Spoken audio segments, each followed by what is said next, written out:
Good evening, good evening, good evening. Hello, how are you? Thank you for joining us tonight. This is Trailer Talks, and my name is Tammy Trailer. I am your host for this evening. We're we have our one of our spotlighted. We have a spotlighted guest. Her name is Celeste Payne. Say hello. Wave hello, Celeste. How do you? Okay, Hello, hello. she's here. We're going to have a conversation. Our discussion on tonight is navigating the curve of innovation. Is navigating the curve of innovation, and I'm so delighted to have you with me on tonight, uh, Miss Celeste. I'm I'm so glad to have you as a guest and have you on to discuss this prolific topic. How hmm are you? I'm doing great. It's been a How are busy you? day. It's been a great day, busy day, a packed day, but I'm excited about talking about this with you today. I, I'm glad to have you because to me, I think you thought that I was kidding when I was talking about learning from you and taking cues from you. Mhm. Uh, I was serious because I just think that you're so smart, Oh, and that's thank a you. compliment. I think that you're so smart because you are very, very innovative. And every time I pay attention or look your way, you're trying something new, and I'm like, okay, Mhm. she knows what Yeah. she's doing. Looks like I'm gonna take cues from her. Miss Lynn, tell us your name and the name of your business. Okay, I'm Celeste Payne, and my business is called Cortazo Fine Art and Graphic Design. And a lot of the stuff I do is a lot of graphics, websites, but as our host has said, I work a lot with technology and try to keep current as to what's going on out there. Okay, that's wonderful, uh, Miss Celeste. Um, with like I said, like I would watch or pay Mhm. attention to what you're doing, what to the different thing, different innovative things that you're doing, and it Mhm. was uplifting and inspiring to me, and especially in this time today, in the midst of this pandemic, uh, this situation that we're in, we have to find new ways to do Yeah. what we do, and we have to be wise enough to to learn the things that we don't know, and to get rid of the things that we don't that weren't working. And Mhm. with following what you do, I've noticed that you're abreast of a lot of the trends, the technology. You want to talk about that for me? Yes, I want to say this. Like, one of the things that I do is what I do. I'm a teacher during the daytime. And so Hmm. there's a lot of technology that I've learned from being at work, things that I've had to learn in order to complete my job as a teacher. And so, what I have been doing for some of those things is transferring those things over into marketplace because the tools are the same. When the pandemic hit, everybody was on Zoom, and we had to learn how to. I had to learn how to teach classes on Zoom. We ended up going to Microsoft Teams, and now the school system is using Google Meets. So I had to learn three different platforms. So I can jump on any of those three platforms and do what I do because my job made some of these things available. And I would say to anyone, when you're working on your job, don't work there just to get a check. work there and learn what you can learn, and grab some things and put them in your toolbox. There's I had a friend who would say this is, when we're working, we get to practice on somebody else's money. Like, you don't have to, I didn't have to buy the computers at school. I didn't have to pay for the internet. I didn't have to pay for the training. They trained me, but I'm taking what I learned and using it outside of school to benefit my own vision. So that was one thing that I would say. And then just even connecting with younger people. I mean, I know I look nice and young, but hit the 50 mark, and I'm 51 years old. And so now what I'm doing is making sure that I keep myself connected to some 20 and 30-year olds, so that when it's time for new things to come up, and this brain might get older, I'm praying for my brain that it stays fresh into my 80s and 90s, but I still want to be connected. So I always make sure I keep connected. And like you say, you're watching me, I'm watching some younger people to see what they're doing, to make sure that any new things that come up, if I need help, I know who to go to help me move it forward. That's amazing. And an important thing is that um, you feel free, or you feel open enough, or you're mature enough to know that if you need help, to ask for it, and not prideful like you know everything. You ask for help when you don't, when if you don't know, or if you want to know something, to remain And, connected. and I think that Um, partly is because of me being a teacher. Like, I teach high school kids. And one of the things that okay. I'm strong on is making sure that I hear them, because they're the next leaders. And so I think you have to be open enough to learn to. I think that that's the one thing that I've been taught, is that no man is an island, and you can't do everything by yourself. And so, in Absolutely. order to be successful, you have to connect yourself to people who can get things done. I remember uh, a man that mentored me. He would say, um, "How do you raise the value of a pearl?" And the answer was to put another pearl next to it. So I was trained to see greatness in other people and not try to feel like I got to do everything, but to connect with people who can do certain things and be okay with what I'm not good with. Right, right, right. Um, how how important was it? I'm back again. We were back to this pandemic. How important was it with was it to find your niche or find your specialty, what you deal with, or what you do? I think, I know for me, just over the course of my life, finding my niche or specialty is like a ever evolving process, because but I do believe that it's important to know who your audience is, even if you don't know, if even if you haven't drilled it down to that real audience.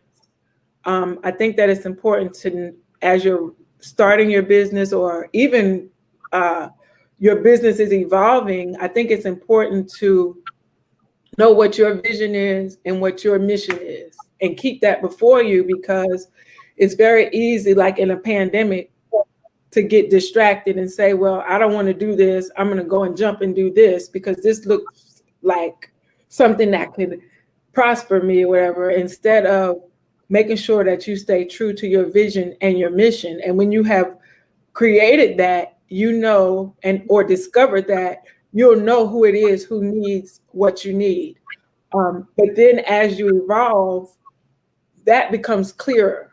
Like, I just give an example for me. I was and still do, like, uh, kind of like mentoring classes for people who are in business, but I've written a couple of books, and I was trying to tailor those books towards older people my age.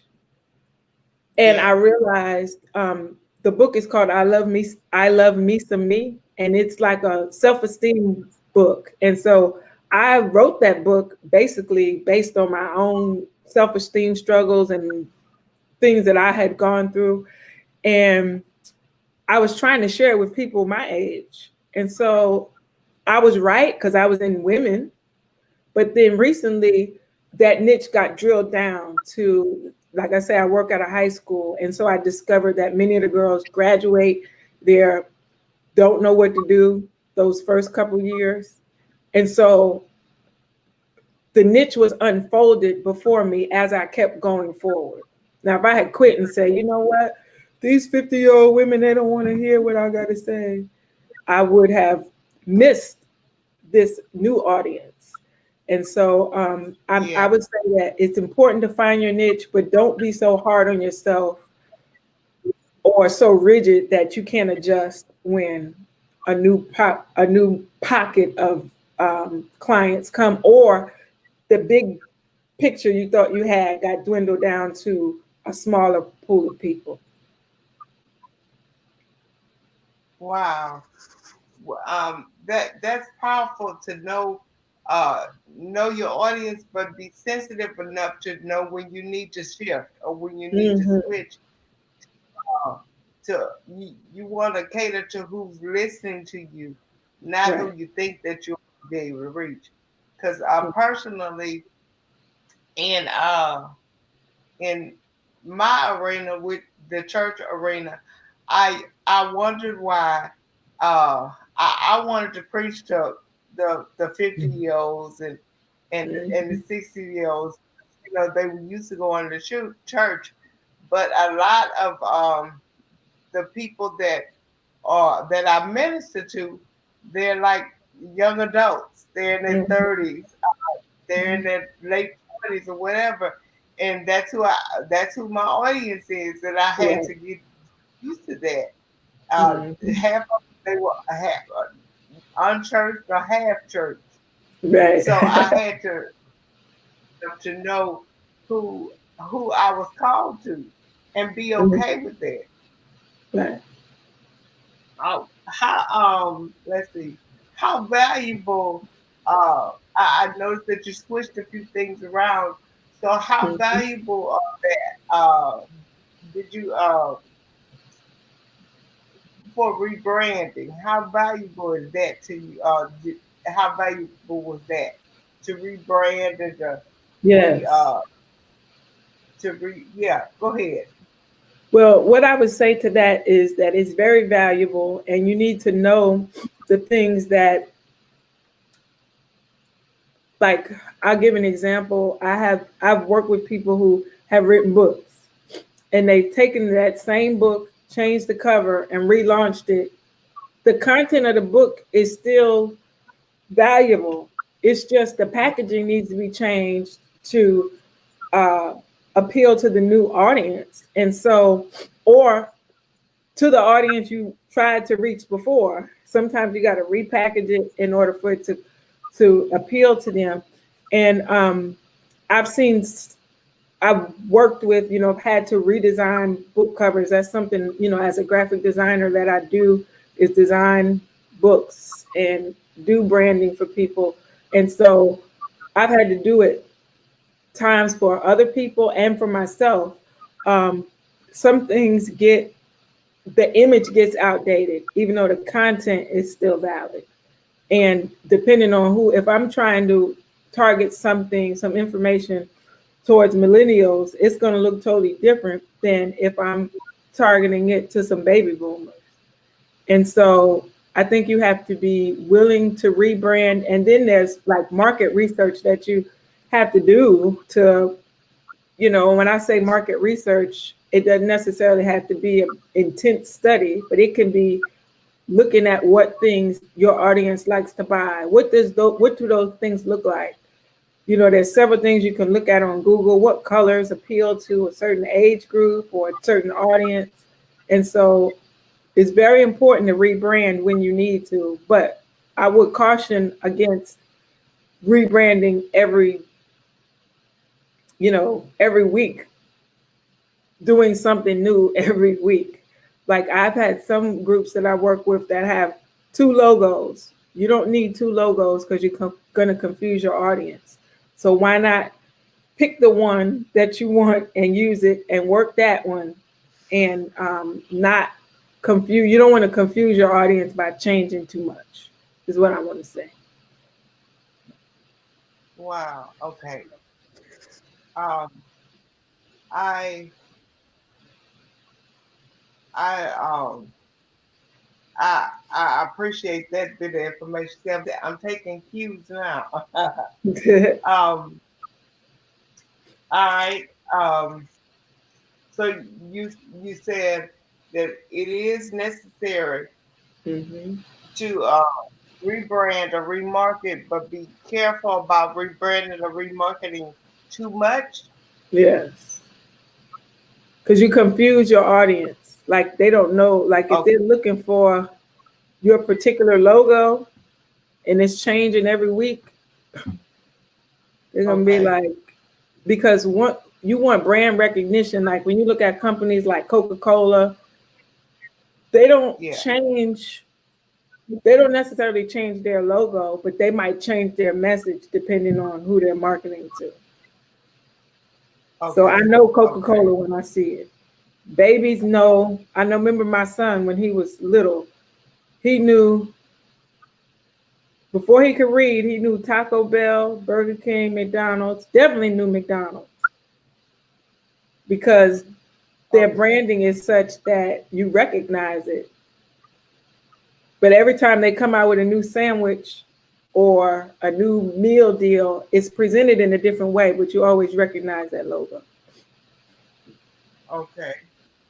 So that answers my next question, which was how important was consistency. So you've answered that. Mhm. So um, I But think let me say something about consistency. uh-huh. Um, Sometimes busy people, even like me, I'm very busy. I know you're busy. Um, it's important. Like there were times when I allowed my busyness to be an excuse for why I wasn't being consistent and having a consistent message. And so, Okay. within about maybe 3 or 4 months ago, I actually hired somebody. Their job is to make sure that I'm consistent, marketing. And so, Wow.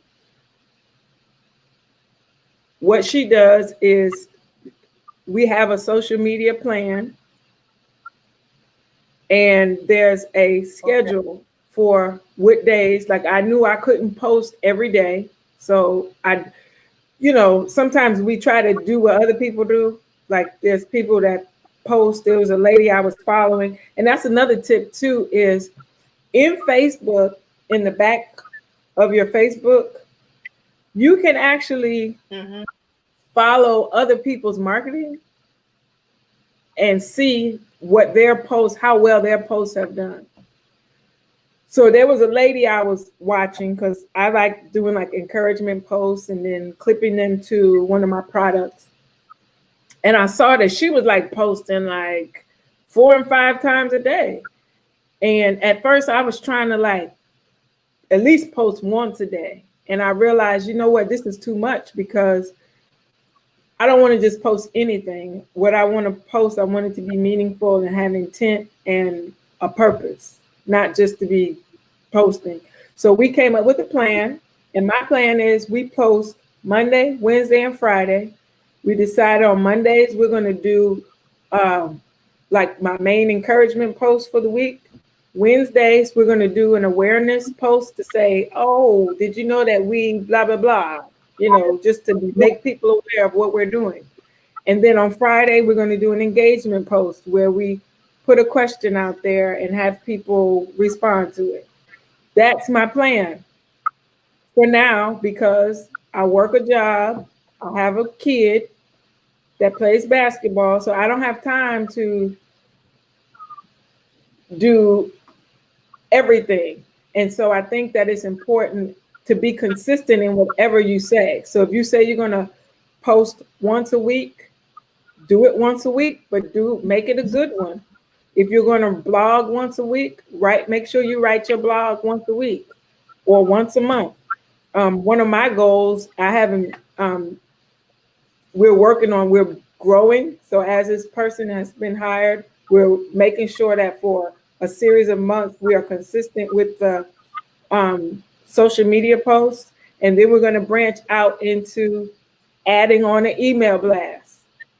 And so we might do one every 2 weeks or one a month until we are consistent with that.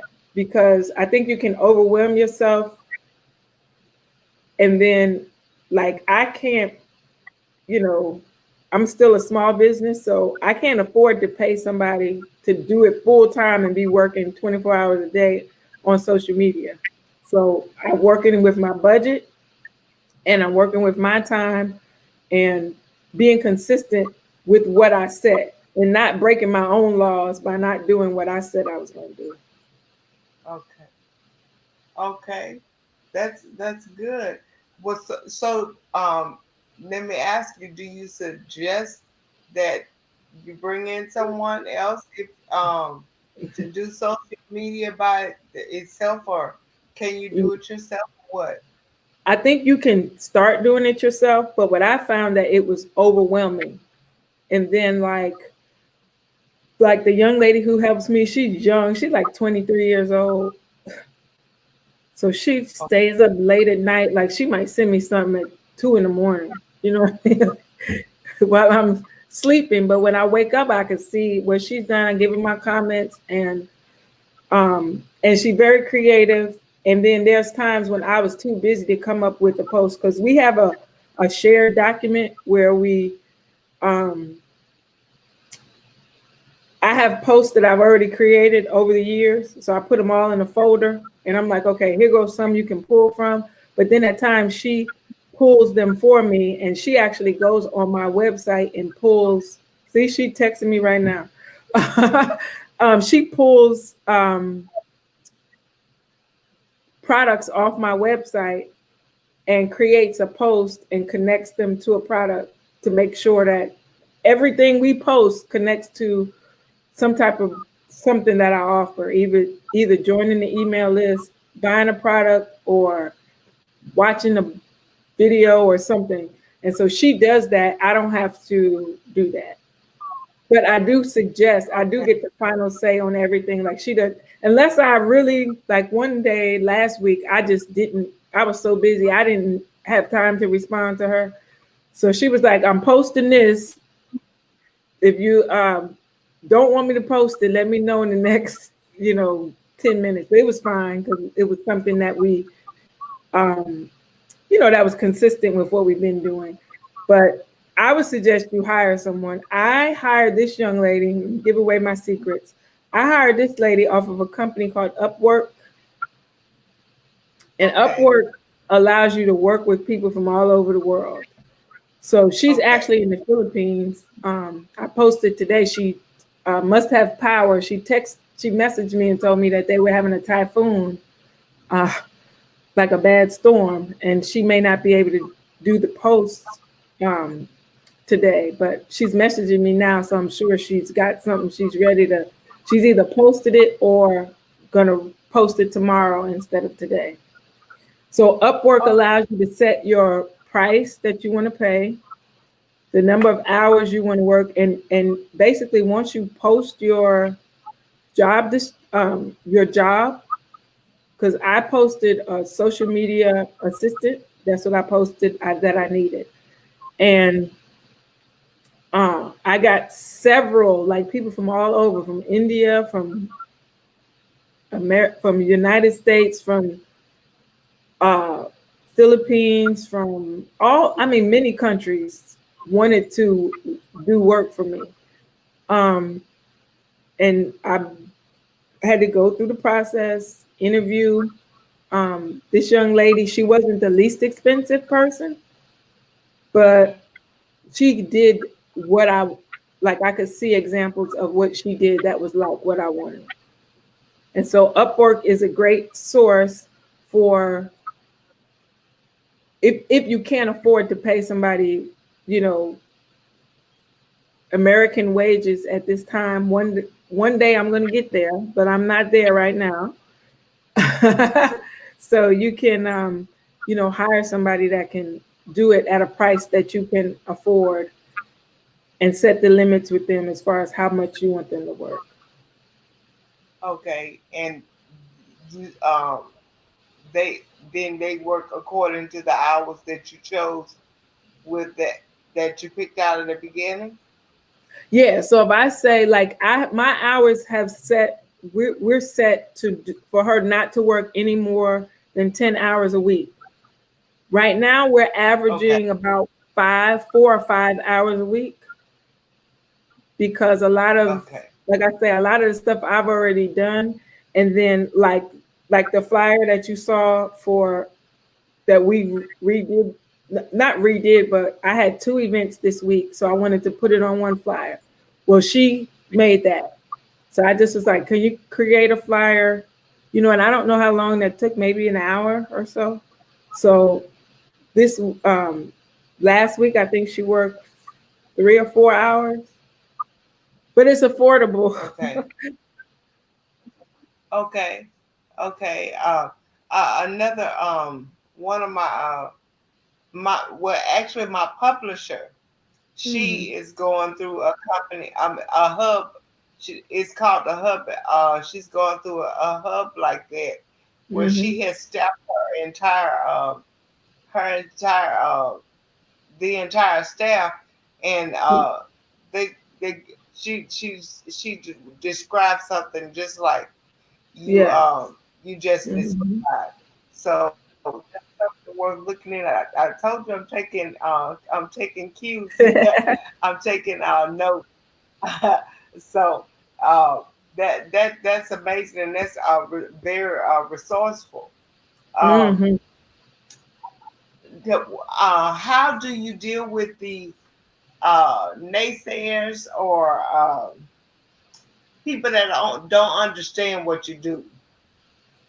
Well, what I have learned to do is not really worry about them, Yeah. because, and part of that reason is I believe, and I've always believed that um, my what I do is not for everybody, but it is for somebody. And so, Okay. like, one of my pet peeves is when I do see people on like social media and they're complaining about who doesn't support them and who doesn't uh, basically support their business, or who doesn't get it, or who doesn't buy their products. And it really bothers me, especially if I'm one of the people that did, because sometimes I think that we overlook the people who are committed to us and who are faithful, and we complain so much about who doesn't. And so what I Yeah. would rather do is find more people like the ones who are supporting me than to worry about the ones who are not. And Yeah. so how do we do that? We use like Facebook has some tools that allows you to clone. Like if I know that a certain type of person buys my stuff or is interested in what I do, Facebook allows you to clone that audience. And I might boost Okay. some ads to some other people who are like the people who support me, and get more exposure from those people. Um, I don't worry about naysayers, because there's a big world out there. And I believe this, that if God gave me an idea, then he gave me a market. And so my job is to make sure that I'm continually being consistent, trying to reach the market that he has given me to reach, and not be so stuck in trying to have a specific market that may not be for me. Wow. So that goes back to the rebranding and the marketing, Mhm. uh, being sensitive to your audience or whatever. I really enjoyed this. enjoyed this conversation. Um, in it, and with what you just said, basically, you said uh, that this gentleman mentioned to me in anniversary program. He said one of the main things he said the haters were a non-factor, and Right. said that at the beginning of my ministry, and I never forget that. He said, "Don't worry about the hate. The haters are not factor. They go do what they're doing. You just keep doing what you're doing." So Mm-hmm. that's would find the audience that you're called to, and work around that, and don't try, because one thing I did I had to do some rebranding and repackaging or whatever. And one thing that the Holy Spirit said to me, He said that stop trying to reach everybody, because you're not Mm-hmm. to reach everybody. Right. But if you try to reach the ones that you were called to reach, then you Mm-hmm. find less disappointment, and Right. you'll be more successful at that. So I try to keep that in mind now, that I'm not called to everybody. Right. I'm not called to everybody, and I'm not for everybody. So if I focus on who He's called me to, or the audience that He's called me to, then I'll be less disappointed. The Mm-hmm. haters are a factor. Don't worry about the haters. And Just let focus. me say something. I want to say Go one ahead. more thing about even progressing towards one of the things that I definitely had to make sure that I eliminated from my process was even like when we talk about haters or people who don't support what we're doing or naysayers, is not making sure that in my heart was not the need to do like the motivation, well, I'm doing this to prove to them that I could make it. That has to be totally Yeah. removed Yeah. because they're still not going to celebrate you if you make it. You know, Right. if you prosper, they're still not. It's like that space is wasted where that could be, that seat can be filled with somebody who really wants what I had. So I had to like move that out because I think when you're kind of like the underdog all the time and you feel like you're having to prove yourself over and over, the tendency can be, well, I'm doing this. They're gonna see that I made it, and you know what? They even when you do make it, they still not gonna care.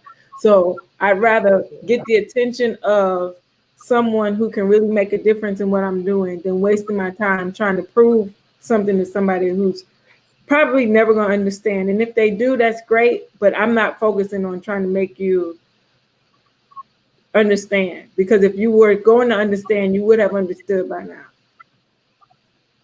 Yeah. That's powerful. That's powerful. If for before we get off, I want to know if you have any encouraging words, or anything you would like to say to anyone that's stepping out, doing the innovative things, trying to stay afloat Mm-hmm. in this, and trying to rebrand or whatever, to get their vision across. You have any encouraging words you want to say? Sure. One thing I would say is make sure that you write down your vision and have a plan written. And one of the things I do, and this might sound crazy, but I do it every day, is I have some in my Google Calendar, I have a link to some affirmations that I speak over myself and my business every day. And one of the things that I say every day is, and you set your own amount, but I set my own amount, um, and I'm scaling it up as I go. But I put like now I'm putting that every day above my paycheck for my job, above what I do on my salary, that $125 every day is added to my bank account. So when I say And that, then that means at the end of the week, I'm expecting what is that, $625 if I don't count the weekends.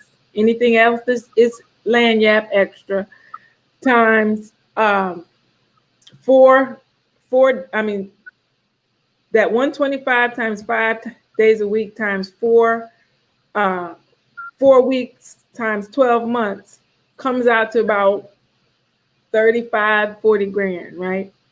And so I wow. speak that over, expecting that, that doesn't happen every day for me right now. But I believe that if I put that seed out there every day, that there's going to be a time where it's going to be rolling.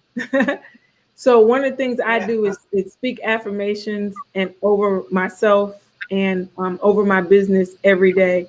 The other thing I would say is to make sure that I think I said about the vision, but write the vision and then make a plan. And then Yes.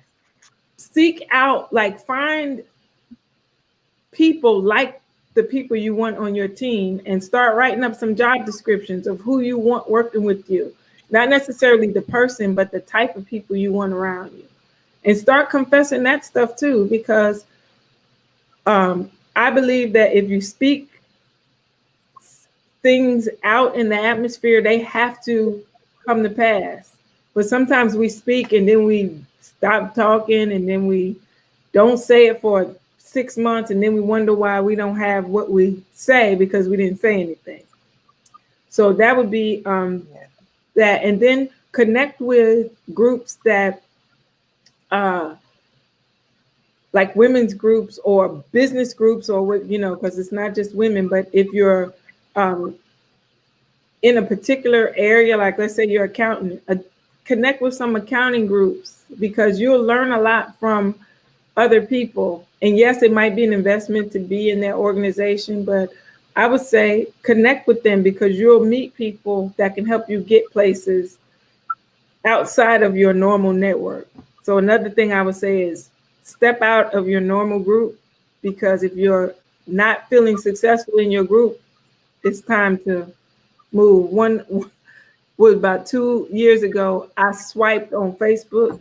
I think you swipe to the left and it tells you all different kinds of events and I started going to events for people I did not know because I kind of felt like I won't say capped myself, but it's like you can only tell the same information to the same group so many times.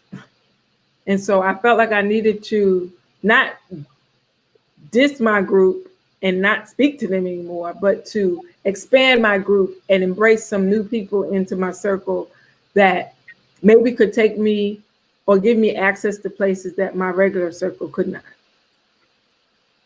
So those are my Okay. my encouragements. Okay.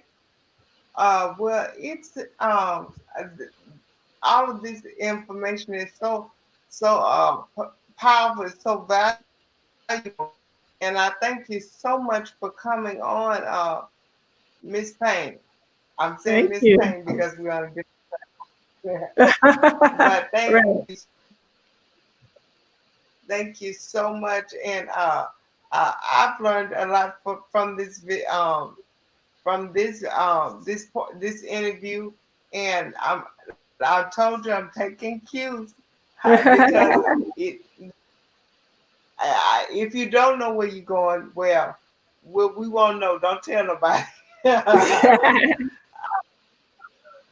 But I kind of feel like in I'm this season, I'm shifting from the doing to the showing. And so a lot of things that I'll be working on in the future will be more about showing other people how to do it, more so than me doing it myself. I'm not there yet, but I kind of see that's where we're going. amen, amen. Well, again, thank you so much for coming on. Thank you all for being for watching our show on tonight. Again, this is Tammy Trailer, and this is Trailer Talks. where we have conversations that transcend where we are or where our sphere. And this is Miss Celeste Payne. She and you're gonna have to pronounce this business again. Show, say it for me. It's Cortazo, Chortazo. And it's Miss fine art and graphic design. Miss Payne with short Toza Cortazo, fine yes. design. Uh, Yes. she that's where I got close to the thank you so much for coming on. Thank you so much for your advice and your wise words. Again, like I said, this is Tammy Trailer, and this is Trailer Talks. Join us again on Monday night at 8 a.m. I'm sorry, at 8 p.m. on our YouTube channel to see our next conversation. We have different guests every week. This week we've had Miss Payne. Next week we'll have someone else. But these conversations will really, really, really be encouraging to you. Again, this was navigating the curve of innovation. Thank you and God bless you for watching us, and we'll see you on next week.